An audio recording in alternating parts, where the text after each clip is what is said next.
আসসালামু আলাইকুম, আপুরা কেমন আছেন? আশা করি সবাই ভালো আছেন, সুস্থ আছেন। সবার ঈদ খুব ভালো কেটেছে। আমার ঈদটা একটু হালকা ডিফারেন্টভাবে কেটেছে। আমার ছোট বাচ্চাটা হচ্ছে একটু অসুস্থ। সো সো যেহেতু যাচ্ছি ভাবলাম যে একটা ছোটোখাটো ব্লগ করে ফেলি। সো আমি হচ্ছে এভারকেয়ার হসপিটালে গেলাম আমার ছেলেকে নিয়ে। সো ও একটু অসুস্থ। সো ভাবলাম যে যেহেতু এভারকেয়ার হসপিটালে খুব ভিড়ভাট্টা থাকে, হচ্ছে যে ডাক্তারদের সিরিয়াল পাওয়া যায় না, যেহেতু এখন ঢাকাটা একদম ফুল ফাঁকা। সো ভাবলাম যে এই ফাঁকেই হচ্ছে আমি একটু যাকে দেখা যাচ্ছে আমি একটু দেখিয়ে নিয়ে আসি। সো যা ভাবা তাই কাজ, চলে গিয়েছি এভারকেয়ারে। সো সিরিয়াল টিরিয়াল দিয়ে এখন হচ্ছে দেখিয়ে ঠিক এখন আবারও বাসায় চলে যাচ্ছি। সিএনজি কল করলাম। সো সিএনজিটা চলে আসতেছে।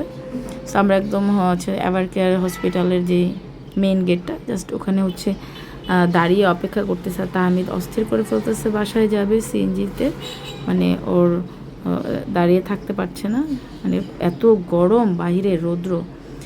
সো আর কি বলবো। সো এই আর কি অভিজ্ঞতা একটু হইলো, হসপিটালের অভিজ্ঞতা। একদম ঢাকা ফাঁকা।